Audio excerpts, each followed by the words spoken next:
સમાચારની વાત કરીએ તો નવરાત્રીના પાછળના ભાગમાં વરસાદ રહેવાની શક્યતા વ્યક્ત કરવામાં આવી છે।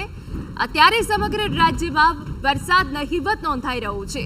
ત્યારે હવામાન વિભાગે આગાહી કરી કે 27 તારીખથી લઈને 30 સપ્ટેમ્બર સુધી દક્ષિણ ગુજરાતમાં ભારે વરસાદ થઈ શકે છે, તો સૌરાષ્ટ્રમાં પણ 28 થી 30 સપ્ટેમ્બર સુધી વરસાદ થઈ શકે છે। હાલમાં બે સિસ્ટમ સક્રિય હોવાથી નવરાત્રીમાં વરસાદ પડવાની શક્યતાઓ વ્યક્ત કરાઈ છે।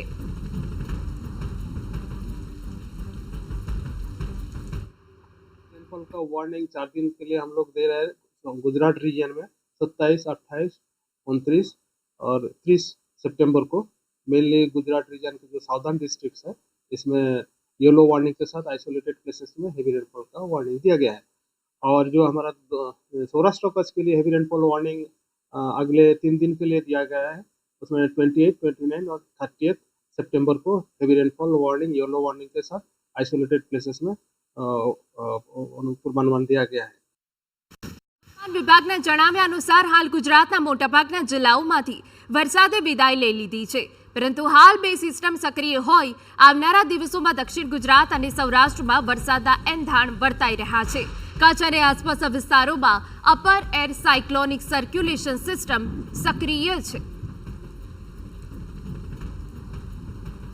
एक अपर एयर साइक्लोनिक सर्कुलेशन अभी परसिस्ट कर रहा है east central and adjoining north east bay Bengal extending up to middle tropospheric level. ये नेक्स्ट इसका जो मूवमेंट है वेस्टवर्ड डायरेक्शन मूवमेंट है और इसमें अगले 12 घंटा में लो प्रेशर होने का पूर्वानुमान दिया गया है।